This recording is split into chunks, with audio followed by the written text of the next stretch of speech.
بسم الله الرحمن الرحيم وصلى الله وسلم وبارك على سيدنا محمد وعلى آله وأصحابه وإخوانه وحزبه ومن سار على سيره إلى يوم الدين. اللهم اجعل جمعنا هذا جمعا مباركا مرحوما واجعل تفرقنا من بعده سالما معصوما ولا تجعل فينا ولا منا ولا معنا شقيا ولا محروما. اللهم أخرجنا من ظلمات الوهم وأكرمنا بنور الفهم وحسن أخلاقنا بالحلم واجعلنا هداة مهديين غير ضالين ولا مضلين. Aujourd'hui, Inch'Allah Ta'ala, et les épisodes à venir, nous allons nous arrêter aussi longuement que nécessaire sur la grande bataille de Badr. Les causes, son importance, son déroulement, les conditions, les circonstances dans lesquelles elle a eu lieu et surtout les conséquences qu'elle a eues sur Nabi sallallahu alayhi wa sallam, sur son vécu, sur celui de Sahaba, sur l'islam, sur l'histoire de l'islam tout court. La grande bataille de Badr n'est pas une bataille ordinaire, n'est pas un événement comme on en a tout plein dans Sira. C'est un événement majeur, unique dans son genre. Elle a déjà l'avantage d'être la première bataille. Donc toutes les batailles qui viennent derrière, elles ne peuvent être que la conséquence de la bataille de Badr. Alors, la semaine dernière, nous avions déjà commencé à diviser les ennemis auxquels le musulman devra faire face en deux catégories. Un ennemi intérieur et un ennemi des ennemis extérieurs. Alors, c'est vrai que Quraysh, c'est vrai qu'il y a quand même des forces du mal, c'est vrai qu'il y a des gens qui en veulent à l'islam, qui en veulent au prophète sallam, qui en veulent aux musulmans, qui en veulent à ce message-là et à cette risala, à cette religion-là. C'est vrai, il y a des vrais ennemis physiques, palpables, en chair et en os, parmi les humains et parmi les djinns. Alors c'est vrai qu'il y a des vrais ennemis de cette nature-là. Mais ce ne sont pas les premiers ennemis. Le premier ennemi, c'est notre propre ego. On avait dit la semaine dernière que avant d'aller parler des vrais ennemis, Quraysh, la confrontation, Badr, Uhud, l'Ahzab, etc., on va d'abord faire le point sur ce premier ennemi contre lequel il va falloir gagner toutes les batailles. Parce que vous lui laissez une seule bataille, ça peut être fatal pour vous, ça peut être fatal pour notre vie en tant que musulman et en tant que croyant. Quelqu'un qui a du mal à se lever pour la prière du Fajr, quelqu'un qui ne fait pas la prière, quelqu'un qui fait le mal, quelqu'un qui est poussé vers la turpitude, qui est poussé vers l'alcool, qui est poussé vers la fornication, vers tout cela, il y est poussé en raison de quoi? Il y est poussé par son ego, par le penchant que nous avons envers toutes ces attaches de dunya. Donc, il est inconcevable qu'une personne soit complètement attachée à dunya avec toutes ses ramifications, vienne le jour J combattre sur le champ de bataille réel pour Allah subhanahu wa ta'ala. Elle peut venir cette personne, elle peut venir, elle peut combattre, elle peut même mourir, mais ça ne nous renseigne pas sur sa sincérité et ça ne nous renseigne pas sur son engagement envers Allah subhanahu wa ta'ala. Comme plusieurs personnes peuvent combattre par fierté, peuvent combattre par courage, par bravoure, par recherche de notoriété, mais ce n'est pas ce qui est recherché. Lorsqu'il a été demandé à Sahaba d'aller sur le champ de la bataille, ce n'est pas pour montrer leurs muscles, ce n'est pas pour montrer leur capacité et leur ingénierie militaire. Il leur a été demandé d'aller sur le champ de la bataille pour que la parole d'Allah subhanahu wa ta'ala soit la plus haute. Donc c'est un engagement énorme qui leur a été demandé, qui n'est que la conséquence de toute une série d'engagements préalables. L'engagement de Tawhid, l'engagement de la ilaha illallah, l'engagement de croire au prophète sallallahu alayhi wa sallam et de le suivre, l'engagement de la prière, l'engagement de la bonté envers les parents, l'engagement de la justice, l'engagement, on l'a vu la semaine dernière, l'engagement de Ramadan, l'engagement de Zakat. Il y a déjà toute une série d'engagements qui ont été ceux de Sahaba radiyallahu anhum arda'hum. Jusqu'à maintenant, il ne leur a pas été demandé l'engagement de la vie, l'engagement du combat, l'engagement du jihad militaire. Jusque-là, il ne leur a pas encore été demandé un tel engagement, un tel sacrifice, mais ils sont prêts parce qu'ils sont passés par cette phase préparatoire. Alors la bataille de Badr, elle a cet avantage de nous renseigner sur cette double victoire. Sahaba ont remporté une victoire sur leurs propres égos et bien entendu, et là c'était physique et c'était visible, ils ont remporté la victoire contre l'ennemi physique qui était ici, en l'occurrence Quraysh. Alors avant de rentrer dans le détail de la bataille de Badr, j'aimerais qu'on s'arrête sur le pourquoi de l'importance de cette bataille dans la sira, dans la vie du prophète sallallahu alayhi wa sallam, dans l'histoire de l'islam et dans notre histoire à nous musulmans. Alors la bataille de Badr, elle repose sur un principe très simple dans son énonciation, mais ô combien puissant et ô combien déterminant. Si vous voulez, lisez Surat Al-Anfal. Surat Al-Anfal, les butins, elle est consacrée exclusivement à la bataille de Badr. Et regardez comment elle démarre. Elle démarre, Allah subhanahu wa ta'ala, il nous dit « Yas'alounaka 'anil anfal » Il t'interroge au sujet des butins. « Qul al-anfalu lillahi wa rasul » Les butins sont pour Allah et son messager. Est-ce qu'on peut discuter d'autre chose? Regardez, il y a une demande, il y a une question, une interrogation. Lorsque les musulmans ils ont gagné cette bataille, il y a eu des interrogations au sujet des butins. Mais maintenant qu'on a gagné, on fait quoi de ce butin-là? Donc c'est une interrogation légitime post-victoire. Et Allah Ta'ala, il nous relate la bataille de Badr en commençant par la fin. La fin qui est quoi? Qui est la victoire et qui est donc le partage du butin. Yas'alunaka 'anil anfal. Allah Ta'ala y répond, dis-leur, réponds-leur. L'anfal appartient à Allah et à son messager. Ce n'est pas le plus important. Ce n'est pas ça le plus important. Même si à l'heure actuelle, vous vous interrogez effectivement sur l'aspect juridique du partage du butin, mais ce n'est pas ce qu'il fallait retenir le plus et le mieux dans cette bataille-là. Oubliez-moi le butin. Pourtant, Allah subhanahu wa ta'ala, il a répondu à cette question-là des dizaines de versets plus loin dans Surat Al-Anfal, en disant que le cinquième, il est pour Allah, pour le Nabi sallallahu alayhi wa sallam, etc. Qu'est-ce qui est le plus important? Qu'est-ce qu'il fallait retenir dans cette bataille de Badr s'il ne fallait pas retenir le butin? Il fallait retenir la phrase, le verset, le bout de verset en tout cas, suivant. وَمَا النَّصْرُ إِلَّا مِنْ عِنْدِ اللَّهِ. La victoire ne provient que d'Allah subhanahu wa ta'ala. Si vous voulez, c'est le verset principal, axial de cette sourate et qui retrace donc l'essentiel de la bataille de Badr. La victoire ne peut provenir que d'Allah subhanahu wa ta'ala. Mais ça, c'est quelque chose de nouveau pour les Arabes. Attendez, les Arabes, ce sont quand même un peuple habitué aux guerres, habitué à s'entretuer pendant des siècles, des décennies et des siècles, pour certaines guerres en tout cas. Pour eux, la victoire, elle repose sur quoi? Je veux dire, même raisonnablement. La victoire repose sur quoi? Eh bien, la victoire, elle repose sur des causes de victoire qui jusque-là étaient lesquelles? Le nombre de personnes qui composent une armée, la quantité d'armes disponibles, l'expérience dans la guerre, l'expertise dans la guerre, la stratégie. Quelle est l'armée qui a la meilleure stratégie, les meilleurs cavaliers, les meilleurs tireurs, les meilleurs archers, les meilleurs combattants, les meilleurs techniciens et tacticiens de guerre, etc. etc. Donc jusque-là, c'est ce qui était admis dans l'esprit de tout le monde. Ça veut dire, sur le papier, on peut se prononcer un petit peu sur l'issue d'une guerre, d'une bataille, en fonction des éléments matériels dont on dispose. L'armée là, il y a 100 000 personnes, l'armée là, il y a 1000 personnes, ça y est, c'est mort.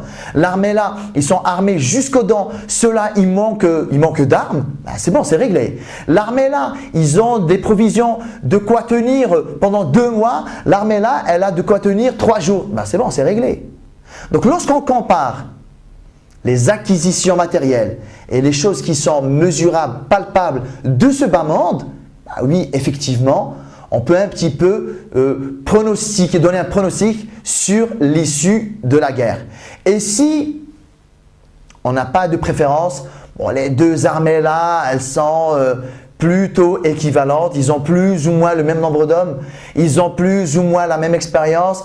Ils ont plus ou moins la même ancienneté, la même expérience, etc. On peut dire que bon, la guerre là, elle est partie pour durer. Elle est surtout partie pour ne pas avoir, in fine, un vainqueur et un vaincu. Bon, jusque-là, c'est comme ça que ça fonctionnait. Et jusque-là, même aujourd'hui, là, c'est comme ça que ça fonctionne dans la tête et l'esprit de beaucoup de gens qui sont très focalisés sur le matériel, sur les causes de victoire et qui oublient un facteur principal, même le facteur le plus déterminant. C'est que Allah subhanahu wa ta'ala, il agit sur les causes comme il veut. Subhanahu wa ta'ala.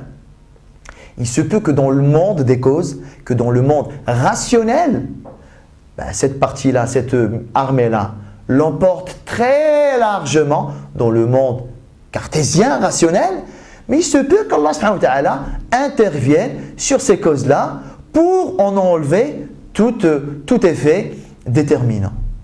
Et ça, c'est quelque chose auquel Allah subhanahu wa ta'ala, il voulait vraiment nous sensibiliser, il voulait attirer notre attention sur ça. D'ailleurs, dans un autre verset dans Sourate Al-Baqarah, rien à voir avec la bataille de Badr, mais plus généralement, Allah Ta'ala nous dit Kam min fi'atin qalilatin ghalabat fi'atan kathiratan bi'idhnillah. Oh, combien de petits groupuscules ont réussi à vaincre de très grandes armées. Bi'idhnillah. Wallahu ma'as sabirin. Par la permission d'Allah subhanahu wa ta'ala, 1, 2, 3, 10, 15 personnes peuvent vaincre. En fait, on ne peut même pas dire ça. Parce qu'avec la permission d'Allah subhanahu wa ta'ala, tout est possible. On a plusieurs exemples. On y reviendra longuement lorsqu'on arrive à la bataille de Uhud, la bataille de l'Ahzab. Bon, Allah subhanahu wa ta'ala, il a carrément soutenu les musulmans et le Nabi sallallahu alayhi wa sallam par le vent, le rih. Comme il dit Allah subhanahu wa ta'ala dans Surat Al-Ahzab, wa kafallahu al-mu'minina al-qital. Allah subhanahu wa ta'ala a épargné aux musulmans le combat en envoyant le vent. Donc Allah subhanahu wa ta'ala, quand il intervient, ça n'obéit plus aux lois normales de la physique, les lois normales de ce bas monde. Et ça, c'est quelque chose de nouveau. Comment Quraysh, qui était 1000 et quelques personnes, ont perdu face à 300 personnes? Comment Quraysh, qui était rempli de cavaliers, avec les meilleurs guerriers, c'est tous des militaires, ont perdu face à des compagnons où tout le monde n'est pas militaire, où tout le monde n'a pas l'expérience de la guerre? Comment ça se fait que Quraysh, qui avait du matériel et une bonne présence militaire, ont perdu face à des gens qui étaient piétons pour la plupart? Les musulmans n'avaient pas beaucoup de cavalerie. Dans le monde des causes, on ne comprend pas. Mais dans le monde de la foi, c'est normal. Allah Ta'ala, il a soutenu les croyants. À partir de là, Quraysh, qu'ils soient 1000, 2000, 5000, 10 000, 100 000, ça ne change absolument rien. À partir du moment où Allah subhanahu wa ta'ala intervient, ça y est, on oublie les lois de la physique. Et ça, c'est quelque chose sur lequel j'avais voulu revenir. Et c'est valable pour tout. Bon là, c'est vrai que c'est valable pour la bataille de Badr, mais c'est valable dans tous les domaines de la vie.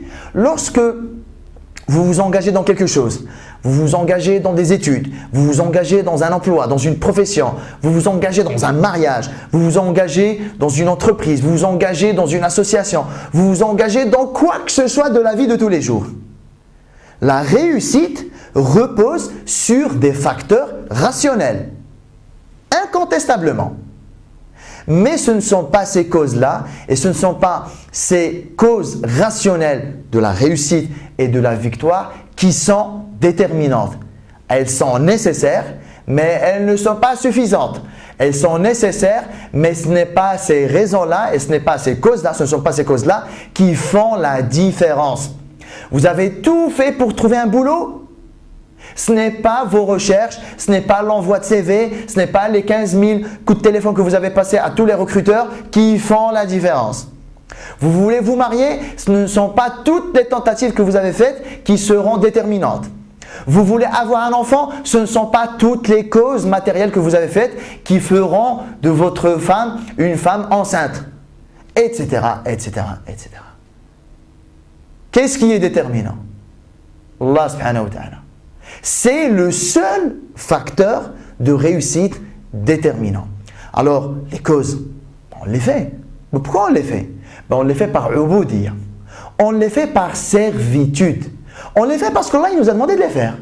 On ne les fait pas parce qu'on y croit. On les fait parce qu'Allah nous a demandé de les faire. Ça veut dire même en accomplissant les causes, nous sommes en train de lui obéir, subhanahu wa ta'ala. Nous sommes en train de nous rapprocher de lui en faisant les causes, sans y croire et sans y accorder le moindre effet déterminant. Et dans Surat Al-Anfal, Inch'Allah ta'ala, je vous invite à la lire de façon très posée et de façon très ciblée, en pensant à ce qu'on va voir aujourd'hui. Vous allez voir que Allah subhanahu wa ta'ala, en fait, il s'est adressé à nous, les musulmans, à Sahaba bien entendu, mais à tous les musulmans qui liront, à tous les humains même qui liront Surat Al-Anfal. Vous allez voir qu'il y a deux injonctions, deux discours assez contradictoires de prime abord. Vous avez d'un côté Allah subhanahu wa ta'ala qui nous dit au début de ce surah, وَمَا النَّصْرُ إِلَّا مِنْ عِنْدِ اللَّهِ. La victoire ne provient que d'Allah subhanahu wa ta'ala.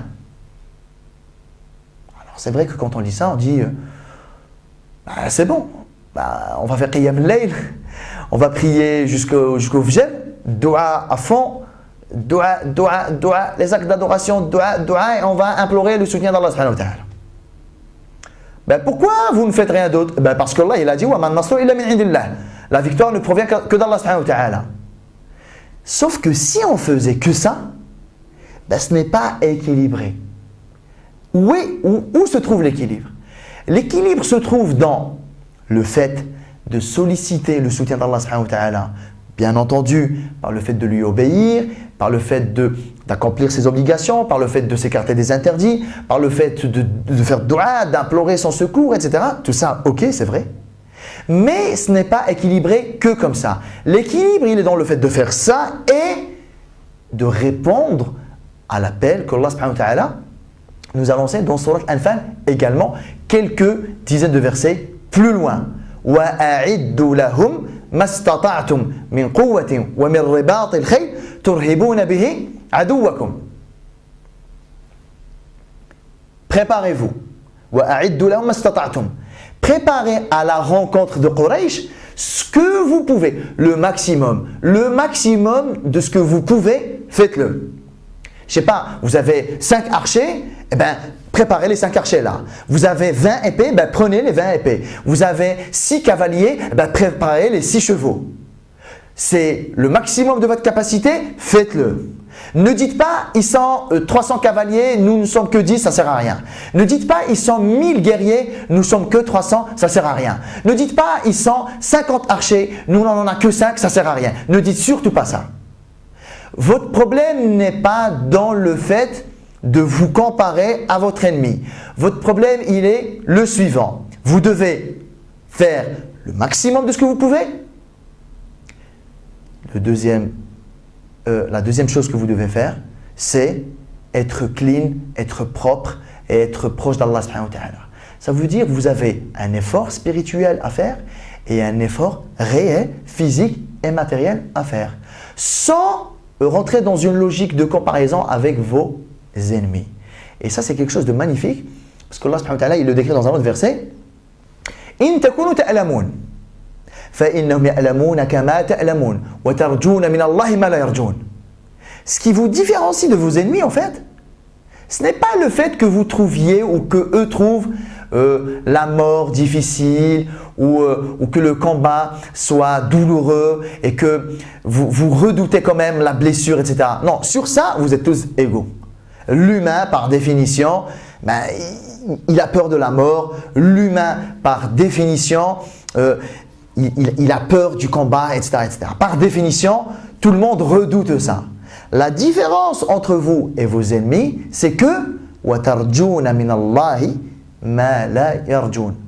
La différence, c'est que vous ne combattez pas pour les mêmes raisons. La finalité de votre combat n'est pas la même. Eux combattent pour la fierté, pour la notoriété, pour le fait que les Arabes disent voilà, Quraysh ont réussi à étouffer le da'wa de Muhammad sallallahu alayhi wa sallam, ben c'est ça leur finalité. Et vous, vous combattez parce que vous cherchez la satisfaction d'Allah subhanahu wa ta'ala. Ça n'a rien à voir. Vous endurez peut-être les mêmes souffrances, vous affrontez peut-être les mêmes difficultés, vous redoutez peut-être les mêmes choses, mais vous n'espérez pas les mêmes choses à la clé. Eux espèrent juste la bravoure et que leur même mise sur la péninsule arabique soit un peu plus élevée qu'avant. C'est ce qu'ils recherchent. Et ce que vous recherchez, c'est Allah subhanahu wa ta'ala. À partir de là, Allah subhanahu wa ta'ala, il est avec vous et il n'est pas avec eux. Allahu waliyul ladhina amanu. Allah subhanahu wa ta'ala est l'allié de ceux qui ont cru. Allah subhanahu wa ta'ala est le soutien de ceux qui ont cru. Allah subhanahu wa ta'ala, il est présent aux côtés de ceux qui se sont dévoués pour lui. C'est ça qui est déterminant.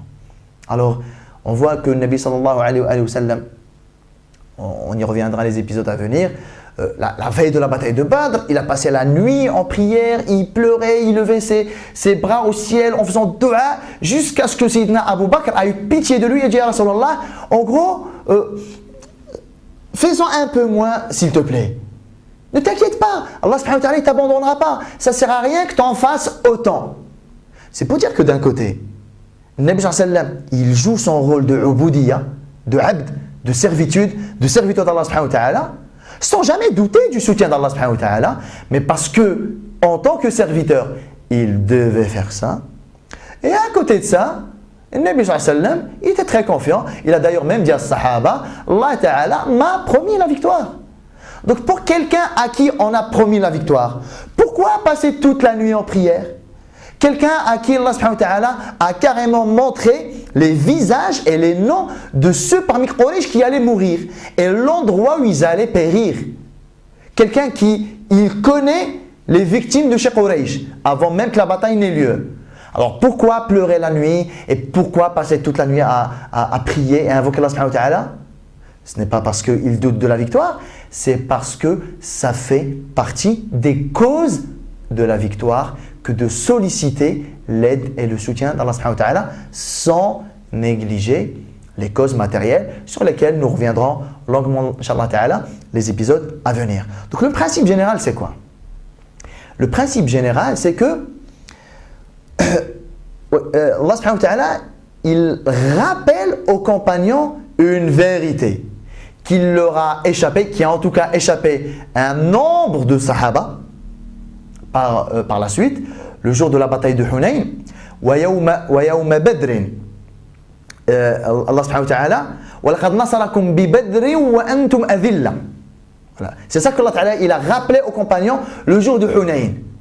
Il leur a rappelé que Allah subhanahu wa ta'ala vous a soutenu et vous a fait triompher le jour de Badr alors que vous étiez adhilla. Adhilla, ça veut dire pauvre, sans importance, pas équipé, pas armé, peu nombreux. Vous n'aviez dans le monde des causes aucune chance de triompher. Et Allah subhanahu wa ta'ala vous a quand même fait triompher le jour-là. Allah ta'ala il vous a envoyé les anges, Allah subhanahu wa ta'ala il vous a soutenu, etc., etc. Donc Allah ta'ala qu'est-ce qu'il nous apprend ici? Que si on poursuit uniquement les causes, on est un peu mal. Parce que dans la vie, il arrive 1001 situations où du point de vue des causes, on est mal. Ou du point de vue des causes, on ne fait pas le poids. Et que si on fait intervenir les causes réelles, rationnelles, matérielles, et en plus de ça, on sollicite l'aide d'Allah subhanahu wa ta'ala, son soutien par le fait d'être proche d'Allah subhanahu wa ta'ala, d'observer ses obligations, de s'éloigner de ses interdits, là on aura toutes les causes de victoire. Alors c'est vrai, quand on dit pour réussir, il faut remplir les causes de victoire. C'est juste que de quelle cause de victoire on parle? Si vous me parlez juste de causes matérielles, ce n'est pas déterminant. Si vous me parlez à la fois, parallèlement aux causes matérielles, des causes spirituelles, là on signe et on est totalement et à 100% d'accord. Et c'est cette réalité-là que Allah subhanahu wa ta'ala voulait faire éclater le jour de Badr. C'est que le bien l'emportera toujours indépendamment des causes. Et en quoi la bataille de Badr, elle est importante? Parce que, ce qu'on vient de dire, c'est la victoire d'un petit groupuscule. C'est la victoire d'une armée qui n'est pas si armée que ça. C'est la victoire d'une armée qui n'est pas composée que de grands guerriers. Une armée qui n'est pas expérimentée, pas tous en tout cas. Une armée qui manque de soutien extérieur. C'est la victoire d'une armée qui, dans le monde des causes, n'avait aucune chance de s'en sortir. C'est pour ça la bataille de Badr, elle est très importante. Et elle est importante parce que ça a changé des choses. Ça a bouleversé les mécanismes qui étaient ceux de Quraysh et des Arabes à l'époque. Lorsque une tribu arabe était sur le point de rentrer dans une guerre, de par l'armée dont elle disposait, ils savaient quel était le rapport de force. Je veux dire par là, c'est le plus armé qui l'emporte, c'est le plus nombreux, c'est le plus fort. En fait, c'était la loi du plus fort. Vous savez quoi? Cette loi-là, elle est toujours vraie. Sauf que c'est de quelle force dont on parle? Jusque-là, c'était la force militaire, la force économique, la force de l'infanterie, la force de la cavalerie, la force de la stratégie, la force de l'expérience qui l'emportait. Aujourd'hui, bon, ça c'est vrai, c'est bon, hein, c'est assez déterminant, mais ce n'est pas le plus déterminant. Le plus déterminant, c'est la force spirituelle. Et regardez dans Surat Al-Anfal, Allah subhanahu wa ta'ala, il nous a parlé de deux catégories de croyants. Et à chaque fois, il les a qualifiés de « Ulaika humul mu'minuna haqqa ». Ceux-là sont les croyants véritablement et véridiquement. Lorsqu'on lit le début de Surat Al-Anfal, on se rend compte qu'il y a des qualités. Ceux dont les cœurs tremblent à l'évocation d'Allah subhanahu wa ta'ala, ceux qui font la prière. Allah ta'ala, il a énuméré un certain nombre de qualités spirituelles. À la fin, il conclut en disant « Ulaika humul mu'minuna haqqa ».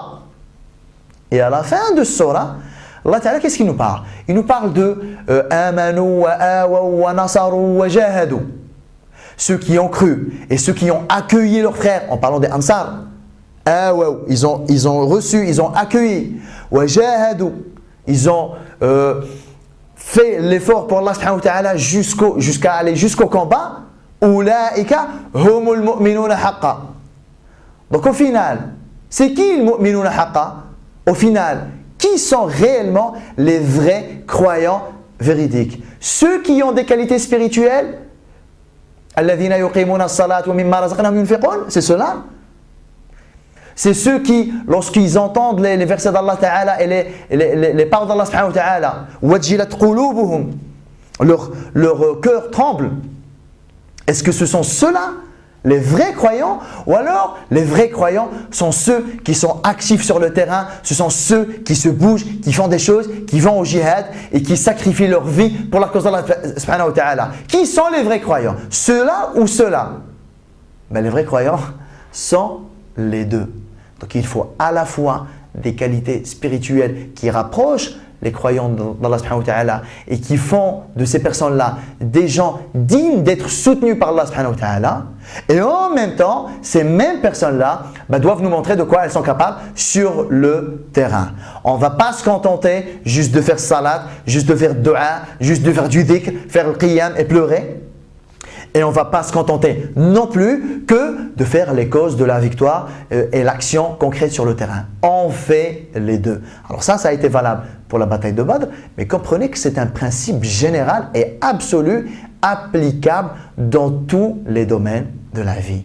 Quel que soit le chantier, quel que soit le domaine dans lequel vous êtes en train de mettre le pied, souvenez-vous de ces deux types de qualités. Il faut des qualités spirituelles et il faut des qualités d'action et des qualités, j'ai envie de dire, de présence sur le terrain et de prise en compte des facteurs réels et concrets de la réussite. Et les finalités et les fruits et les résultats, ça ne relève pas de votre ressort. Ça relève d'Allah subhanahu wa ta'ala. Allah subhanahu wa ta'ala, s'il veut que votre démarche réussisse et aboutisse, elle réussira et elle aboutira. Si Allah subhanahu wa ta'ala, pour une sagesse qui le concerne et qui nous échappe peut-être, il a décidé que votre démarche, que vos actions n'aboutissent pas et ne réussissent pas, il sait pourquoi et nous lui faisons entièrement confiance. Comme il dit Allah subhanahu wa ta'ala, toujours dans Surat Al-Anfal, وَمَا رَمَيْتَ إِذْ رَمَيْتَ وَلَكِنَّ اللَّهَ رَمَى. Lorsque le Nabi sallallahu alayhi wa sallam, il prenait de la poussière, il l'a jetée sur la figure des Qurayshites, ces personnes-là, Quraysh, ils tombaient, ils mouraient. Et Allah subhanahu wa ta'ala, il rappelle cette vérité-là. وَمَا رَمَيْتَ إِذْ رَمَيْتَ. Ce n'est pas toi qui as jeté cette poussière lorsque tu l'as jetée. وَلَكِنَّ اللَّهَ رَمَى. C'est Allah qui a jeté. Alors concrètement, physiquement, qui c'est qui a jeté? C'est le Nabi sallallahu alayhi wa sallam. Mais qui c'est qui a mis l'effet déterminant dans cette poussière-là? Est-ce qu'une poussière tue franchement? Dans la loi normale de la physique, non. Qui c'est qui est intervenu pour changer la loi de la physique, pour faire qu'un grain de poussière peut tuer? Eh bien, c'est Allah subhanahu wa ta'ala. Donc toi, ta mission était de faire les causes, jeter cette poussière, mais c'est Allah subhanahu wa ta'ala qui a rendu cette poussière-là déterminante. C'est ce facteur-là que j'avais voulu partager avec vous et on le voit dans la vie de tous les jours, combien de fois il nous fait malheureusement défaut. On se défonce énormément dans les causes. J'ai fait, j'ai révisé, pourtant j'ai tout fait. Et ça ne marche pas, je ne comprends pas. Ben, tu as tout fait de quoi? Tu as tout fait de ce qui relève de ta responsabilité. C'est bon. Le dossier, il est entre les mains d'Allah subhanahu wa ta'ala. J'ai tout fait pour réussir mes examens, ça n'a pas marché. J'ai tout fait pour trouver un boulot. J'ai tout fait pour me marier. J'ai tout fait pour avoir un enfant. J'ai tout fait pour ci, j'ai tout fait pour cela. Ça, c'est 50% du travail.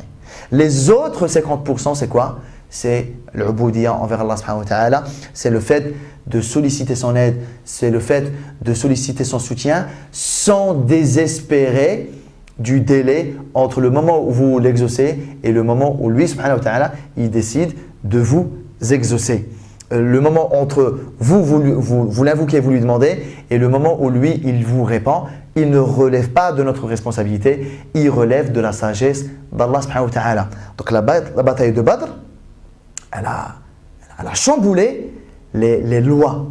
Nous qui pensions, nous les Qurayshites, nous les Arabes, nous les Romains, les Byzantins, les Perses, nous qui pensions que tu gagnais parce que tu avais la meilleure armée, là on ne comprend plus rien là.